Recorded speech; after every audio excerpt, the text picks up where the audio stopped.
Hey, I'm Olivia, And hey, I'm Dad. and you're listening to Soarin' Around WDW.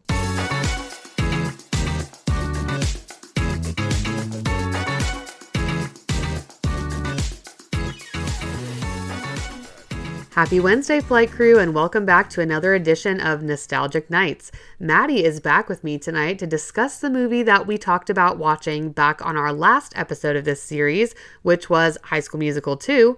Today we are rewatching a childhood classic movie, or should I say rewatching for me, but watching for you, Maddie, as this was your very first time seeing this movie, right? Yes. You've never seen it before in any entity, like you haven't seen any of them before? No. Okay. Well, I cannot wait to hear your thoughts because it was interesting rewatching this one. But before we get into the movie and our thoughts, without getting into too much detail right at the beginning here, what did you anticipate this movie to be about? You went in pretty blind, but the title kind of gives the premise away. But what did you think was going to happen in the movie? Well, honey, I shrunk the kids. Okay. Yeah, thank you. So, was this movie what you expected? Like, was the movie what you thought it was going to be? Yeah, I thought there would be more. I didn't think it was going to be so, I guess, isolated just to the house. I thought it would be more like Oh, like the city. exploring and doing more outside of the context of just the house. I feel like I watched the trailer a lot as a kid in other Disney movies. Yeah. When there used to be things that would lead up to the actual movie, like when you buy a VHS, Yeah. like when you go to theater, right?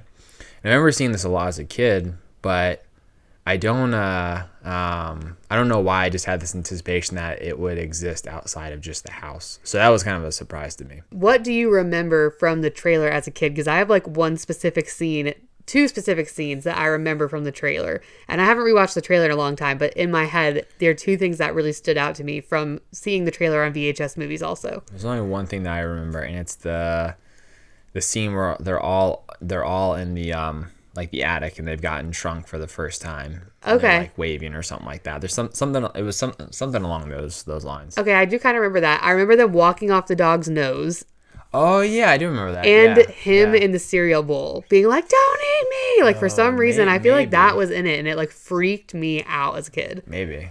Yeah, I don't know. It's been a while since I've Yeah, seeing that trailer. comment. Do you have VHSs anymore?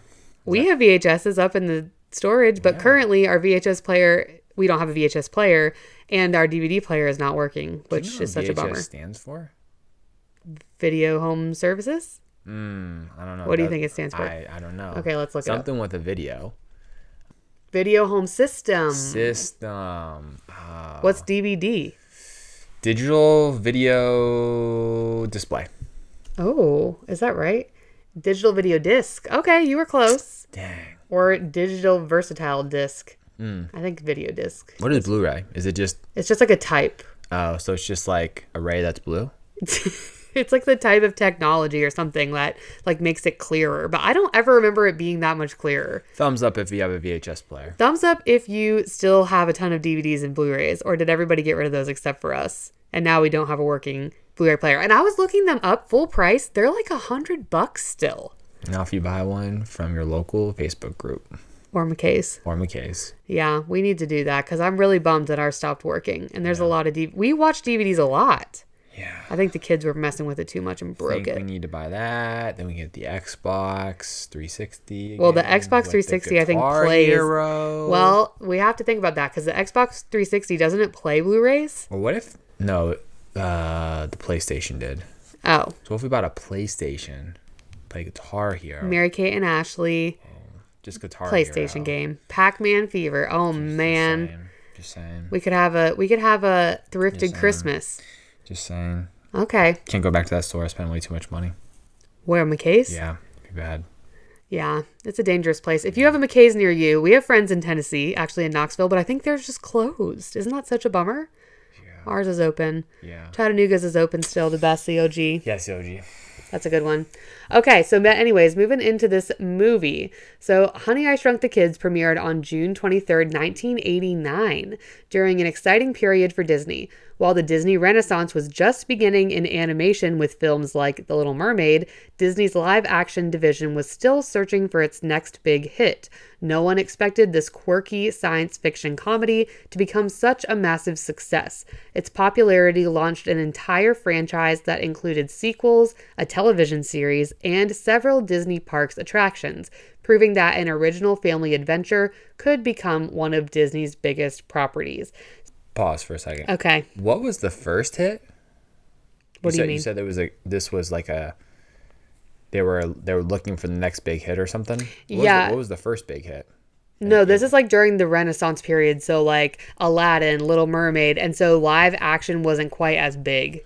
Oh, so I thought you were saying like there had been a movie that had preceded Shrunk the Kids. And I was like, what movie is that? I mean, I'd have to look up what would be. No, but that's not what I was trying to say. I was talking about like the film Renaissance was more like animation side. And so people weren't expecting this live action to do so well because it was all about the animation. I see. But we'll see how well it actually did here in a minute. Okay, so here's a list of words that connect. These words connect to Honey, I Shrunk the Kids, and you have to figure out how they connect. Chitty Chitty Bang Bang.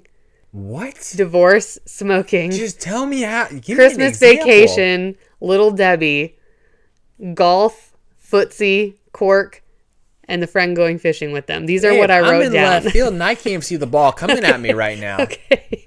So Chitty Chitty Bang Bang. How does this movie remind you of Chitty Chitty Bang Bang? This is the fourth time I've asked the same question. I don't know. I'm going to give you this example. So Chitty Chitty Bang Bang in the beginning of this movie, when they're making the toast and they like the dog treat, you like press the button and it like goes through this whole system to drop the dog treat. Have you ever seen Chitty Chitty Bang Bang? If not, this reference is making no sense to you. No, I haven't. Oh, well, why didn't you tell me that? Why am I explaining it to you if you've never seen it? Well, I'm thinking like Mary Poppins and... No, it's not the same at all. That's not the same guy, Dick Van Dyke's in both. Yeah. Well, I'm thinking Mary Poppins, and I'm thinking, how does this connect to... I'm like, where are we going with this? That's another movie you should watch, but that's not for this because it's not a Disney movie. But in Chitty Chitty Bang Bang, he's an inventor, and he has all these things to, like, make his life easier, quote unquote, that he, like, invents around the house. So, like, you press a button and it makes your toast. Like, it has this whole complicated thing to get the toast in the toaster and the toast to pop up. So, like, that's what it reminded me of at the beginning of this movie when they showed, like... the daughter pressing the thing to make the thing go and the dog pressing the button to make the dog treat come down. Like, you probably should have asked me if I'd seen the movie I guess so. And then have you ever seen McGee and Me? This is an old Baptist church. If you ever went to children's church, there's a show called McGee and Me. And in the beginning, you're trying to get him to get his pencil sharpened. And so it's like he does this thing that leads to this thing that leads to that. It's like an invention. And then at the end, it sharpens the pencil. And it's really cool. Anyways, you never wanted to be an inventor as a kid? Well, I made things. What did you make? Ask my mom. You can't tell me?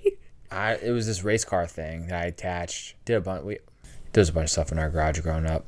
Okay, but you see, you wanted to invent things. Anyways. Of course I did. I made things. So that's what this movie reminded me of a lot. And then... Well, I'm glad it triggered your personal memories. I didn't know any of them. Okay. I don't know what you're asking right now. I didn't know you haven't seen that movie. So confused. We're going to go through how the other references connect as I talk about the plot. So, the story centers on Wayne Szalinski, an absent-minded inventor whose latest invention is an electromagnetic shrinking machine.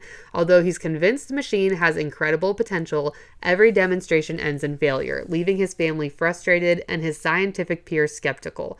Meanwhile, next-door neighbors, the Thompsons, accidentally send a baseball crashing through Wayne's attic window. The baseball unknowingly fixes the machine, and when Wayne's son, Nick, and neighbor Ron go upstairs to retrieve it, they're instantly shrunk to only 1/4 of an inch tall. Amy and Little Russ soon suffer the same fate when they go to look for them. The real adventure begins when Wayne, completely unaware that the children have been shrunk, sweeps them into the trash while cleaning up the attic. Suddenly, an ordinary suburban backyard becomes a dangerous wilderness. Grass towers like trees, puddles become lakes, insects become terrifying predators, and everyday objects turn into life or death obstacles. The children must work together to survive encounters with a giant bee, escape sprinklers, cross muddy terrain, and ride atop a friendly ant they affectionately name Auntie. What a very brilliant name. Solid. One of the film's most emotional moments comes when Auntie sacrifices itself, protecting the kids from a scorpion. As the parents desperately search for the missing children, Wayne slowly pieces together what actually happened. After nearly losing the kid to a lawnmower and later almost eating Nick in a bowl of Cheerios, he finally realizes they're alive and repairs the machine. The children communicate that the baseball accidentally corrected the flaw in the laser, allowing Wayne to safely restore everyone to normal size. The film ends with both families celebrating Thanksgiving together with an oversized turkey, a humorous reminder that Wayne's inventions may finally be working correctly. Okay, so that's the plot. So going back to my thoughts when I wrote them down. In the beginning, the parents fighting, the mom being like, peace, all your inventions don't work, and like the divorce references. I feel like there were not that many movies that talked about that, but then I think about movies like The Santa Claus, where the parents are divorced. I don't know. I feel like as a child of divorce, movies like this really stuck out to me. Nope. No. Nope. And then the smoking. I was thinking The Parent Trap for some reason. Oh, yeah, and The Parent Trap. But yeah, that doesn't really have to do with this movie, but I love that movie. What about the neighbor smoking? Divorced? Yeah. Yeah, so that's what made me think about Well, it. that's another, I guess why I can relate a little bit to that movie. What about the guy smoking? What did that remind you of? The guy smoking? I mean, there's a lot of smoking in Disney movies. No, not Disney movies. Like, did you connect it? It reminded me of something in our real lives. Guy smoke. Oh, no, man. Our literal neighbor who used to go outside and lie to his wife about smoking. No. That's the same. It reminded me of that. He's literally lying to his wife about smoking. I was like, wow, this is so relatable. Our literal neighbor does this. Jeez. Next door neighbor over the fence can relate, smell the smoke. And then the angry neighbors, like when they're laying in the bed in the beginning and he hears the noise. Christmas Vacation. Christmas Vacation. Yeah. I thought you were saying Christmas Vacation like as a separate thing. I'm trying to figure out like how does Christmas Vacation relate to this versus like, you know what I'm saying? Never mind. I get it. Yeah, the neighbors. Just how they're like laying in the bed and they're like, oh, they're so annoying. Yeah. No, I get that now. And then the oatmeal cream pies are just like a favorite. What is your favorite Little Debbie snack? There's only one. Well, what? No, there's a lot of good ones. I take that back. When's the last time you ate a Little Debbie snack? It's been a while, but this is not a fan favorite, I would say, but it is a Madison favorite. I have not had one in a really long time, but low-key, a vastly underrated food in general are wafers. I really like wafers. That's what you're gonna pick? Nutter butter. Oh my god, my mom loved Nutter butters are fantastic. But my favorite, if it's end of the world, I've got one food left. Well, not one food. I think I know. One Little Debbie product left. Yeah. The world's ending. You can only pick one Little Debbie product. I'm going with the Cosmic Brownie. Oh, yeah, for sure. If you're not picking... Oh, I thought you were going to say zebra cakes for sure. No. Zebra cakes, they're like a, they're like a tease, right? Like, what's that? What's like a Twinkie? No, what's the gum that used to get fruit? It was in yellow package. Oh, juicy fruit. Juicy fruit. Like it lasts 2 seconds. I mean, you have like a bite of the zebra cake and you're like, oh, this tastes so good. And then like, it's just like gone. Air, right? And you're like, yeah. Sucks, right? The Little Debbie though just like sits in your stomach and just like, oh, so good. The Little Debbie? You mean the Cosmic Brownie? Yeah, sorry, the Cosmic Brownie. Did you really make Cosmic Brownie cereal? That's kind of gross. Yeah, I don't really like cereal. I don't think I could do that. But like, I'm not a cereal girl. But like, man, in high school, that was like the snack. Your house had always had Little Debbie products. Oh my god! And then your mom came here the other day and bought Cosmic Brownies. I know. So I had to eat them. Did you finish them? I'm pretty sure I finished them. But the kids, between the kids and I. Man, I just looked at the box and it just looked And good. she bought oatmeal cream pies. And I ate one of those and I was like, yeah, it's all right. They're okay. Yeah, they're okay. I feel like they're kind of overrated. But I feel like that's, like when you think of Little Debbie, right? I feel like that's that's like the thing you think of. Oatmeal cream pie? Yeah. Is that their most popular thing, you think? We'll have to look that up. I would think so. I can't. I wonder if this movie was sponsored by Little Debbie's. Because like they literally were advertising Little Debbie the whole movie. No. like showed the box. Twinkies is a Hostess, right? Yeah, Twinkies is Yeah, Hostess. But okay. Swiss rolls, which I like way better than Twinkies. And when I was growing up, Swiss rolls, I forgot about those. Those are not as, in my opinion, not as good as the Cosmic Brownie. no, but they're second for But me. they are fantastic. I would take a Swiss roll over Nutter Butter. Skip Nutter Butter back to 3. Yes, sign me up. So, okay, what's your order? Out of Cosmic Brownie, Swiss roll, Nutter Butter. Yes. Zebra cake, oatmeal cream pie. No. Oatmeal cream pie. Oatmeal cream pie is better than a zebra cake. Yeah. I have not had one in literally like 17 years. I mean, I'm just getting hungry now talking about food. There's oatmeal cream pies out there. Oh. Maybe we'll have one in honor of this movie. Oh. Okay, well, yeah. I remember growing up going to my dad's parents' house after school, and they always had Swiss rolls. And so we would have a Swiss roll every Tuesday, Thursday, because my parents were divorced. So that's how our schedule was. They're so good. They're so good. They're so good. And I was so like into it. I would like literally wipe my finger across the bottom where the leftover chocolate was and eat it. I'm sure you did that I was too. not that desperate, but they're Whatever. They're good. I don't believe you. They're good, man. Okay, so They're tell good.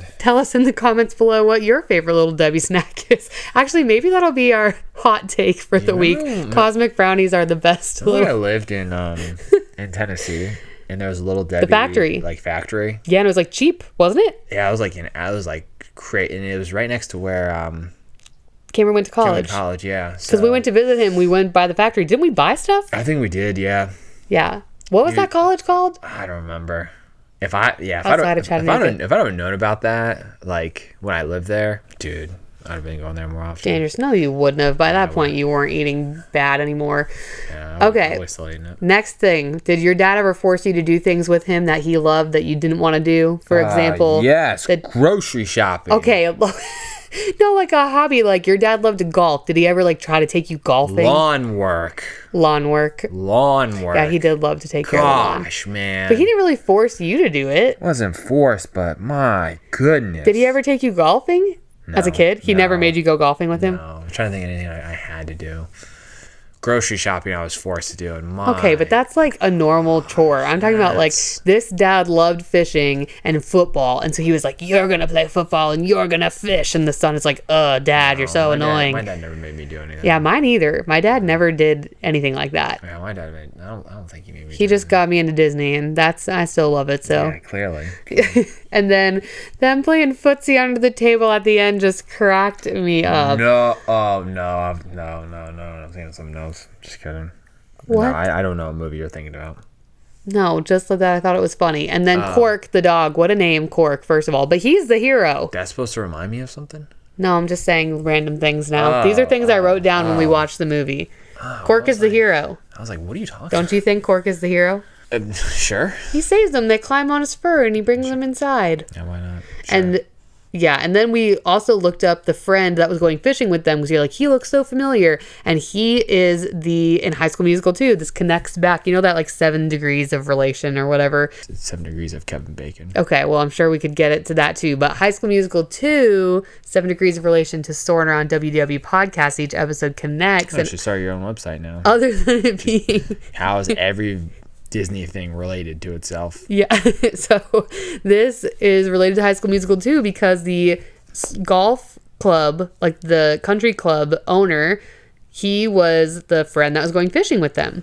Yeah. And the dad and Eddie's $1 Million Cook-Off. Anyway, okay, so that's the plot of the movie. And your boy knew that.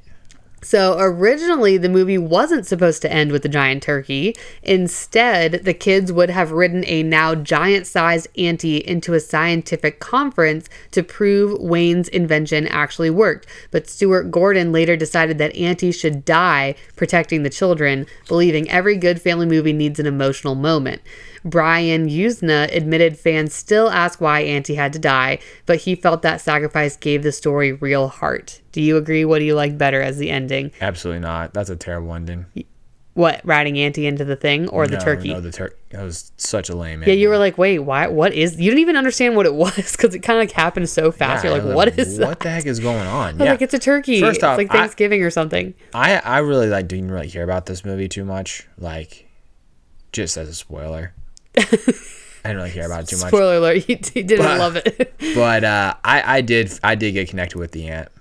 Okay. So you're emotional about that. They should have kept the aunt. Yeah, Yes. he shouldn't have died. Why? I know. Why? Because I have to have a sad moment. It's a Disney movie. Gotta Do sacrifice something else. Yeah. Like, The kid? I don't know. Yeah. It's sad enough they shrunk. I guess it's not that sad. They're fine. I don't know.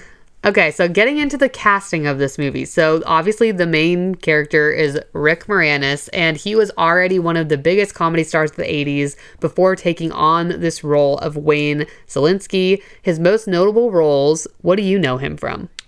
Because I literally knew him from this. Spaceballs. Have you seen that movie? No, but I know he's in that movie. Yeah, he's in Spaceballs. He's in Ghostbusters and Ghostbusters 2, which I did not remember that. I don't know why I didn't remember never watched that. Ghostbusters, so. I've seen it like once. Yeah. Little Shop of Horrors, which was a popular 80s movie. The Strange Brew. Yeah, The Flintstones, which I did know. Have you seen that? With like Rosie O'Donnell? He was, don't tell me. He was, oh my God. Can you not remember their names? Hold on. Fred Flintstone and... Oh man, Come on. Did you never eat the vitamins? What's his buddy's name starts with? What does it start? What's the letter? Blake's letter. Oh God. Yeah, it's so funny. We always say Blake's letter instead of just saying B.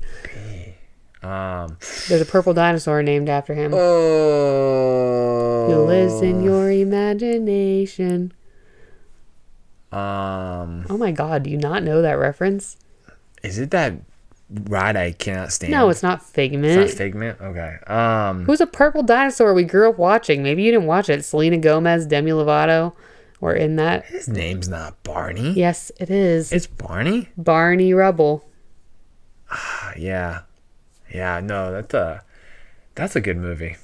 Yeah, that is a good movie. Well, that's like is that a 90s movie? 94. 94. Wow. That's a good movie. And then he's the voice of Rut the Moose in Brother Bear. Have you seen Brother Bear? Oh, that's a good Phil Collins. Oh, bangers in that one. That was after Tarzan, and he's like, I'm going to come back and do another movie. Oh, dude, Tarzan rocks. Tarzan. Oh, you just said something that you don't even understand. 7 Degrees of Kevin Bacon. You've never seen the show Tarzan Rocks at Animal Kingdom, but that's what it was called. And it all comes back. It all comes back to my favorite of all time. Back. Okay. Fun fact about Rick Moranis, after his wife passed away in 1991, he largely stepped away from acting to focus on raising his children, making him one of Hollywood's most famous early retirements. I didn't know that, but yeah, he doesn't do anything, so that kind of makes sense. Well, they're making a Spaceballs 2. Is he in it? He's in it, yeah. Oh. Yeah. Oh, wait, maybe I did see that. Who else is in that? I don't know who really came on the first one. I never saw the first one. I just know he's in, because it's basically just a parody of Star Wars, isn't it? I have no idea. Tell us. People who are listening, don't judge us. Don't judge that. Okay, Rick Moranis said he was constantly looking for ways to make Wayne Szalinski funnier during filming because many of his scenes were filmed separately from the children. Director Joe Johnston had to carefully explain how everything would fit together in the finished movie. Moranis later joked on Late Night with David Letterman that he was becoming the Fred McMurray of the 90s, comparing Wayne to Disney's classic absent-minded professors. And then there was the wife. Well, actually, he does connect to Figment because in the Figment queue, there he is, Wayne Szalinski. He's on the doors. He's on, they have like Flubber, the professor, they like Robin Williams. They have Rick Moranis, and then they have the Figment like guy. I can't even think of what his name is right now. From the 7 Degrees of Walt Disney. Yes, see, we should have our own thing. Marcia Strassman, who plays Diane Szalinski, before playing Wayne's wife Diane, she had a long television career, and she's really best known for a show called Welcome Back, Kotter, and MASH. She was like a recurring person, Dr. Jane Sarnik. She had a lot of appearances on different TV shows. Most of them I had never watched or heard of, but most people remember her from this movie. That was kind of the theme. It was like Rick Moranis, and then everybody else was like not in much other than this movie. Matt Frewer, Big Russ Thompson, who is the neighbor, the smoking neighbor, he is recognizable for his energetic performances and distinctive voice. I told Madi he reminds me a lot of Jim Carrey. Yeah. I think he looks like him too. His most notable roles were Max Headroom, the iconic computer-generated TV personality, Trash Can Man in The Stand, Panic in Hercules. He voiced Panic, Moloch in Watchmen, and then he had some like recurring roles in Orphan Black, Eureka, and Fear the Walking Dead, I guess. Christine Sutherland, who was Mae Thompson, so the neighbor's wife, she's been in a few television shows, but she's best known for Buffy's mom on Buffy the Vampire Slayer. I think that's all I knew her from. She's been on Law and Order, as have most people. And then Amy O'Neill, who is Amy Szalinski, she played Wayne's daughter, Amy, her own name, and she did not continue acting extensively into adulthood. She really was only known for this movie and its sequel, Honey, I Blew Up the Kid, and she later became involved with performance art and circus entertainment. I was like, ooh, stilt walking and clowning.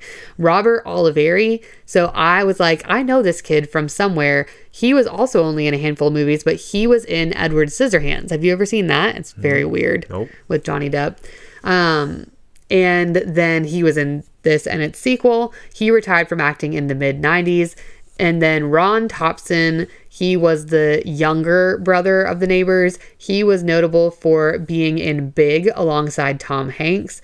And Overboard, he played Charlie Wilcox. Have you ever seen either of those movies? Big. Oh, Big's a good movie. Overboard. And then this movie, Thomas Wilson Brown, who was the older son, who I thought he was like an 80s heartthrob or something, but he was not in much. He was in this movie, and then Bonanza, The Next Generation, and Welcome Home, Roxy Carmichael. And that was it. So most people were not really that popular, and then this movie gave them popularity, and then they all left acting. So I don't know what happened with this movie.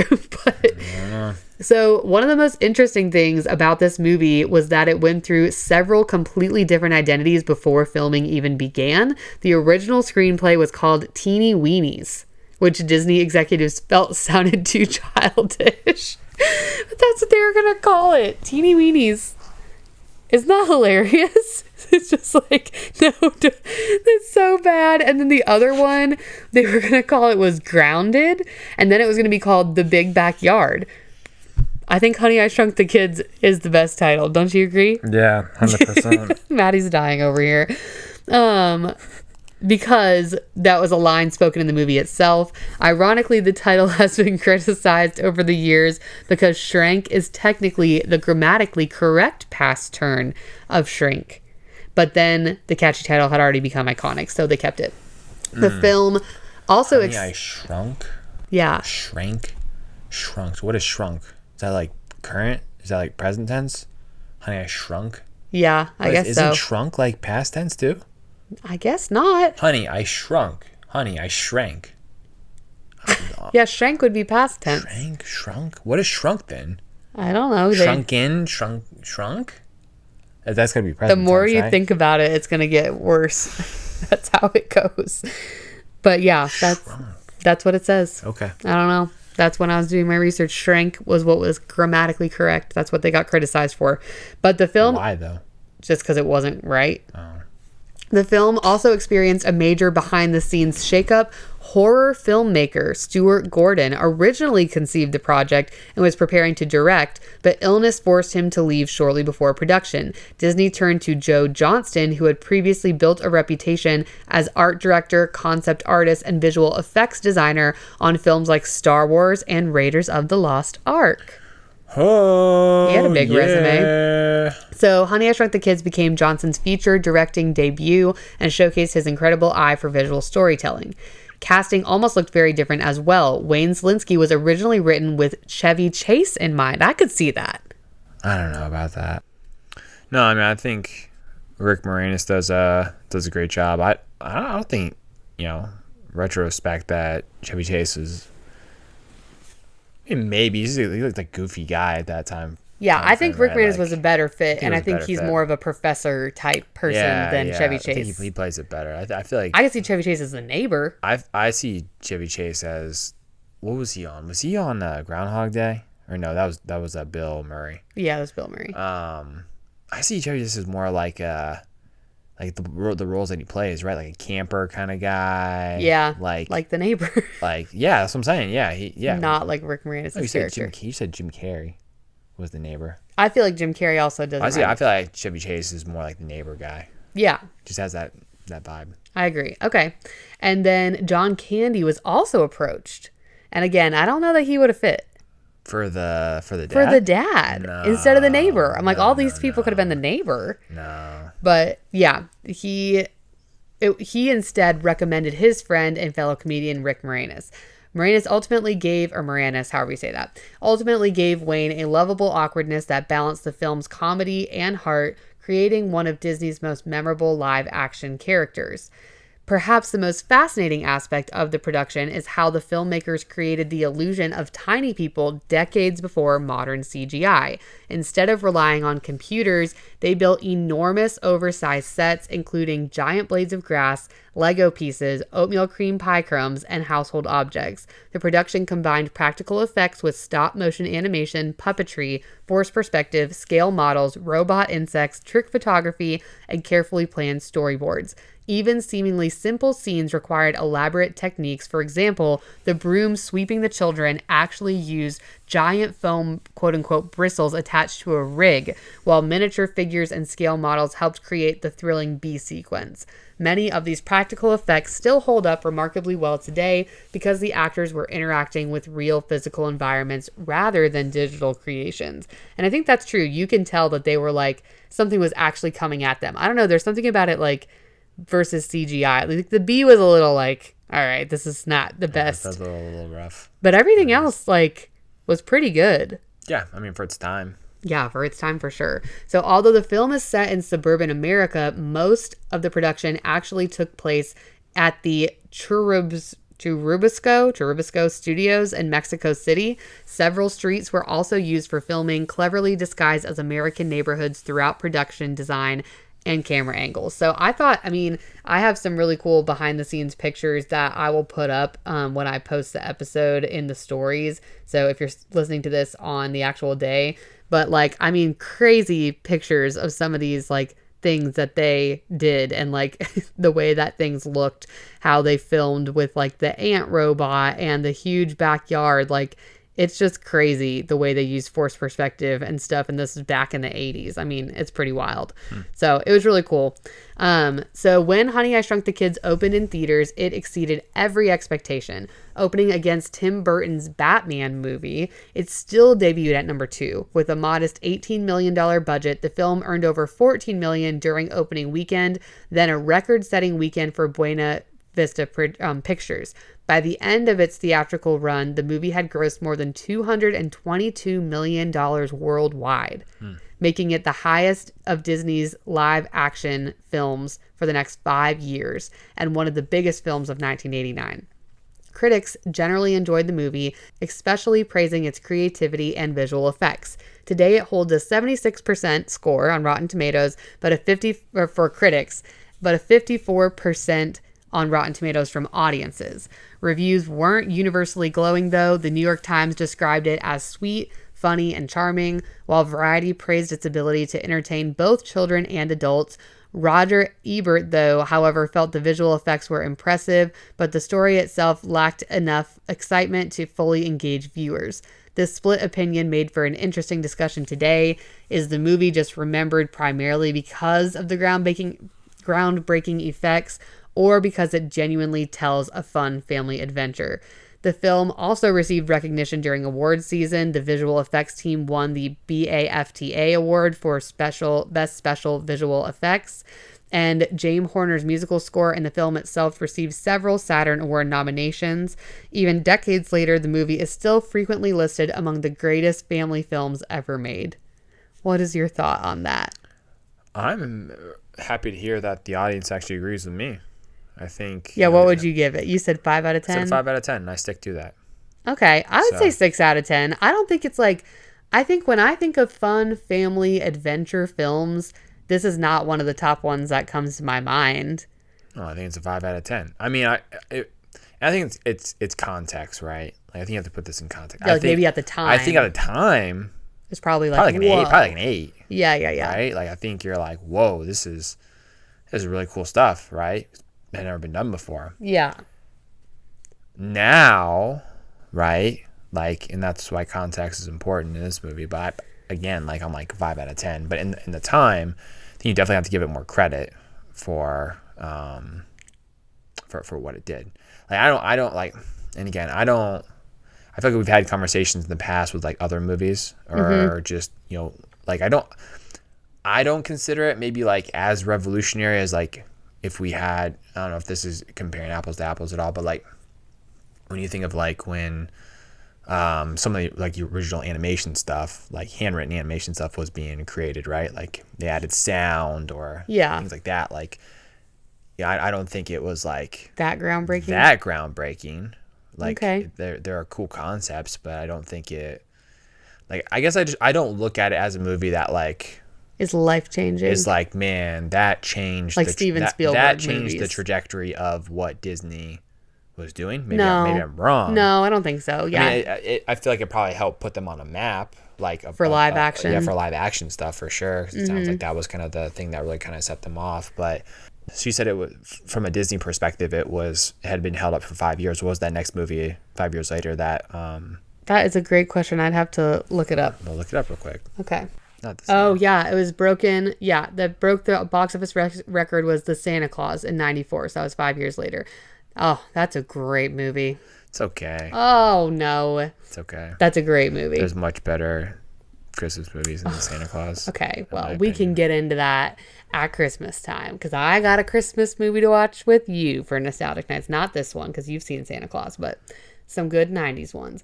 Okay. Yeah, I don't know. Like, I guess again, when I think of childhood movies, again, going back to what we said at the beginning of this, where you think when you're watching the things like leading up to like the actual VHS movie, right? Mm-hmm.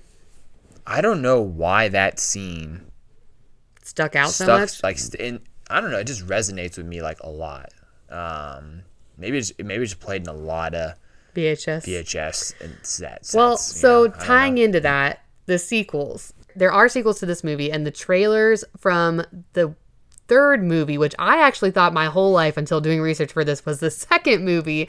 I have never seen the sequel, which was Honey, I Blew Up the Kid. That was number 2. I thought that came later. I have seen Honey, We Shrunk Ourselves because that came out in '97. So we weren't even born when these first 2 movies came out. Oh, okay. I watched these later, but I remember the Honey, I Shrunk Ourselves on VHS. I don't know why I thought even that was even the first one.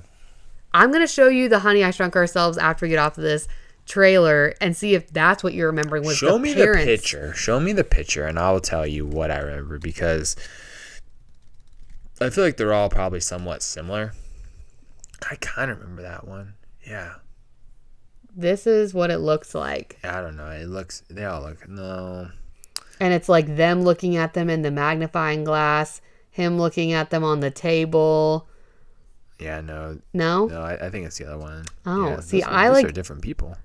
Yeah, we'll get into that in a second. But they're the same people. Yeah, so this movie came out like 8 years later. So, okay, all right. Talking about the sequels. So the success of Honey, I Shrunk the Kids was so significant, Disney quickly turned it into a franchise. No surprise, that's what they love to do.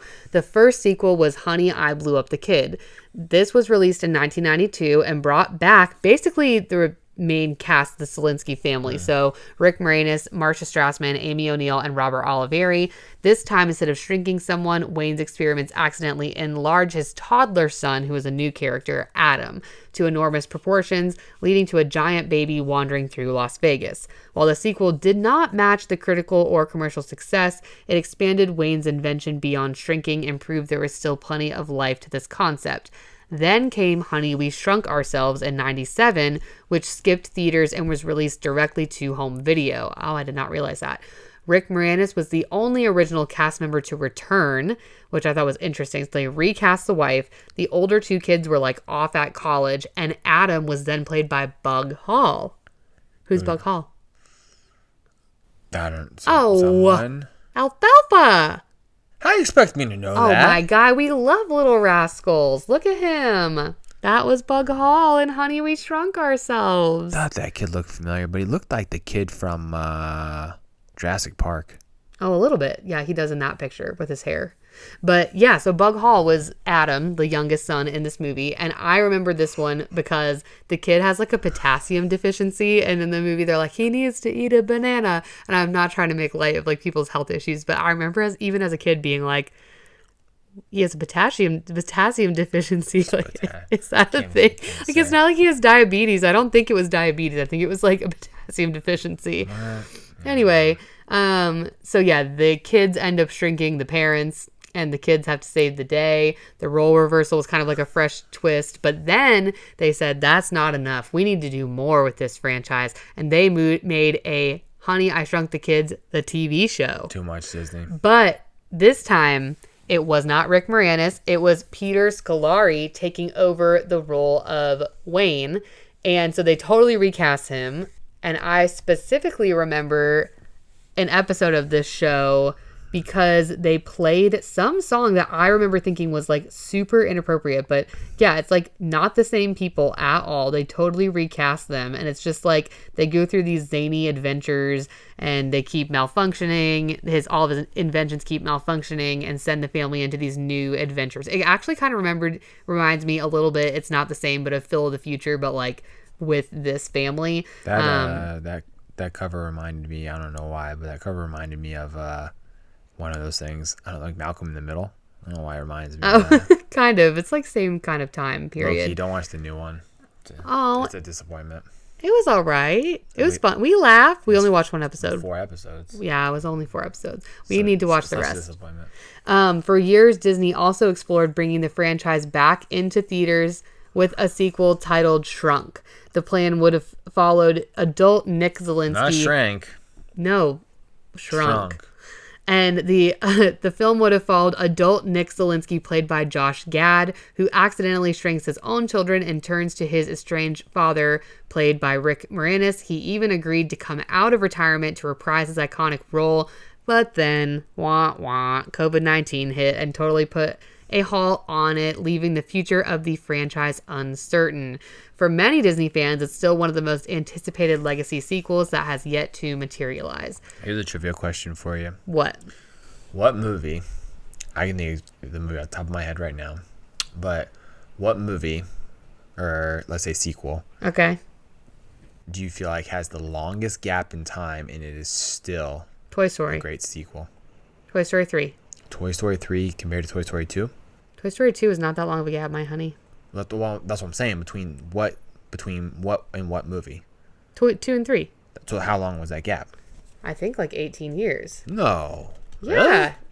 11 years. 11. Dang. Okay. Okay, All what right. were you going to say? I was gonna say Top Gun. Oh, that's longer. I don't know how long that is in between.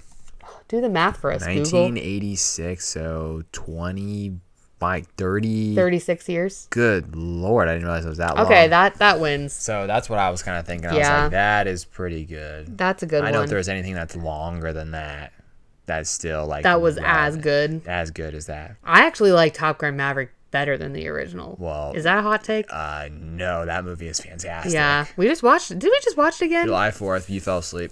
Yeah, I did. Well, Yeah. we had already watched National So Treasure. great! The best movie to watch on July 4th is National Treasure. Which we watched. I know, but so then I was tired. We had just watched an entire movie. Top Gun's so good, though. Top Gun Maverick is a very good movie. Okay, that's a great movie. So at the parks, so I asked you this, but had you ever been to either the Honey, I Shrunk the Kids movie set adventure playground or seen Honey, I Shrunk the Audience at Epcot? I told you earlier, no. You have to answer for the podcast. Oh, no. Okay, so the movie's popularity quickly found its way into the Disney parks. Guests at Disney's MGM Studios could experience a behind-the-scenes special effects demonstration during the studio backlot tour, where volunteers appeared to ride the giant bee using green screen technology. I never got to see that. But the film's biggest park legacy was Honey, I Shrunk the Kids movie set adventure. An oversized playground that opened in 1990. By shrinking guests down to insect size, children could explore giant blades of grass, slides, towering Kodak film canisters, oversized ants, and enormous household objects, making them feel as though they had stepped directly into the movie. And I think this closed in like 2011. And this is what it looks like. It was literally this giant playground, and you could climb up all this stuff. There was kind of like a spider web type thing, like ropes course not ropes course, but like ropes type playground, kind of like Robinson's at home was. And that's what it looked like. Big super soaker guns, the film canister. I'll insert the link to the video that I'm showing Maddie right now because it was just like hit me right in the feels. I got to find our pictures, but I have a picture coming off that slide right there. So it was really cool. It was like a really fun play area. I wish they still had stuff like this for our kids. But then in 1999, ladies and gentlemen, the best Bugs movie came out. Bugs Life? A Bugs Life. Man, they could have turned this into a Bugs Life playground. That's what I thought it was at first. No. Have you ever seen pictures of this? No. Okay, so this was down the streets of America where we did I'm trying to think of what else, like towards Lights Motor Action. When you were walking towards Lights Motors Action, which is now all Galaxy's Edge. I was like, what is that, man? Lights Motors Action was a car show. Oh, they did like the stunt show thing? Yeah. You went on backlot tours where you would go in Catastrophe Canyon and it would like shake you and the water would pour down and you got to see all the different like Walt Disney's old plane and like the Pirates of the Caribbean I was thing. about to ask, wasn't there you went on backlot tours. Wasn't there a thing where they asked you to be on it? But no, that was Fear Factor at Universal Studios. No, but you could be on backlot tours. So the B thing was gone by the time I remember it, but then they had that Pearl Harbor scene where you were asked to be like and you had to like get totally gowned up, and that's one thing my dad never did, but like I'm shocked because he did everything else at Disney. But yeah, it was where they got in and I'll show you what that looked like too when we're done with this. But so this apparently was in backlot tours, but you could volunteer for it. But it's different. Yeah, Fear Factor is at Universal. Yeah, they actually we knew someone that went on. That was pretty cool. And won. He won it. Oh, did he? Yeah, Tyler won. Oh, that was pretty cool. Yeah, it was cool. Made my Factor fear. The other thing was Honey, I Shrunk the Audience, which was one of those 4D movies, kind of like the Bugs Life movie and like the Muppets. Zootopia movie, Muppets. Yeah, oh. Overrated. Oh, overrated. Yeah, everything Muppets is overrated. Oh my gosh, you're going to get some people angry over here. Don't at me. Oh, you just didn't grow up with the Muppets. Muppets are so overrated. I mean, I'm not excited about Rock and Roller Coaster. Sesame Street, the Muppets, I mean. They're two totally different things. Totally different Elmo things. beats Kermit the Frog or whatever his name is. Kermit. Herbie? Kermit? Kermit. Sure. All right. Who can you name anybody else? Fozzie, Miss Piggy, Sam the Eagle. Besides Miss Piggy. Beaker. Damn it. Okay. Yeah, I can name a lot. You can name a lot of people. It's because you're a Disney person. But yeah, we have this ask yourself this, audience. Can you name the main people? We have this Scentsy melter that has like a letterboard on it, and for 4th of July I literally put the quote on there, a salute to all nations but mostly America, and everybody was like, even Regan, that traitor, was like, what is that from? Yeah, no one knows that, man. Yes, well, people should know that. That's the most patriotic show of all time. Get it out of Hollywood Studios. Back up from the mic. Get it out. It's out. It's going to Rock and Roller Coaster. Get it out. They should have kept the show. Put Aerosmith back in. No one wants that but us. Put it back in. We love some Aerosmith. That ride is not conducive for Muppets. I'm just not. Put it back in, kids Disney. Can't go on it. Anyway. Sponsor the podcast. We talked about that too much. But Honey, I Shrunk the Audience was at Epcot before debuting at Disneyland, Tokyo Disneyland, and Disneyland Paris. And it used 3D effects along with... see it there this time. Nope. Moving seats, bursts of air, water sprays, and other physical effects. I wonder where it was at Disneyland Paris.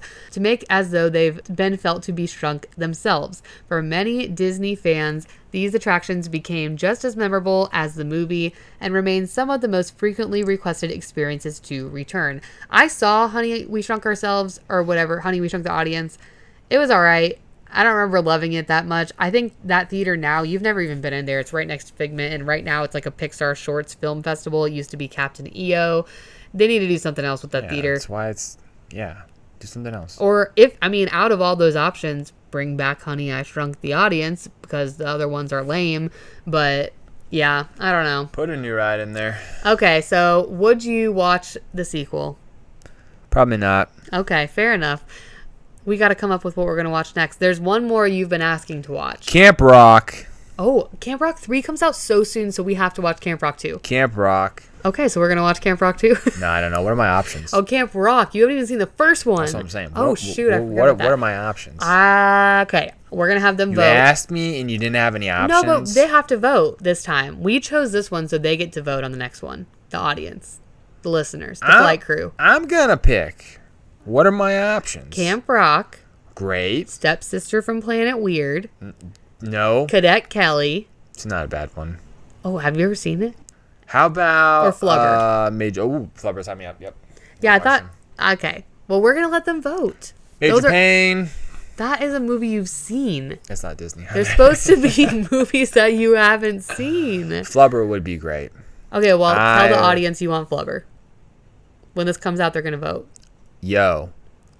If you like me, choose Flubber. We will get to Flubber eventually. Please. If you want more, what are they called? Nostalgic Nights with Maddie.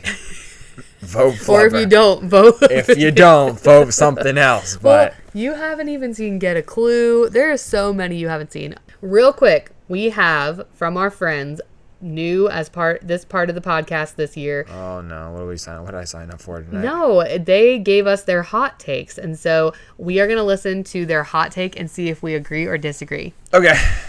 Hey, it's Mitchell. And Amanda.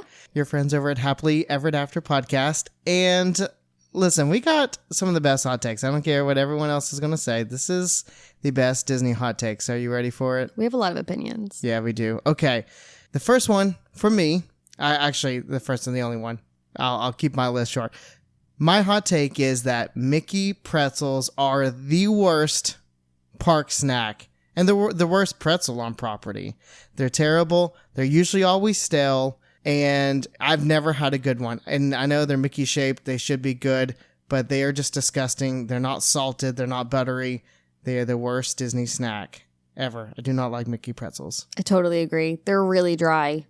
Like, there's nothing that you can, like, put on them to, like, even make it taste remotely appetizing. It's disgusting. Yeah, pretty bad. But if you want to hear more of our hot takes and some of the other stuff, all the Disney stuff we talk about, we are a Disney family podcast and we talk about our daily life as well. Come on over, check us out at Happily Ever After. You can follow our podcast, our YouTube. We do vlogs as well. We're on TikTok, Instagram, Facebook, all the stuff. So come check us out over there. But thanks again, Olivia, and thanks for having us on.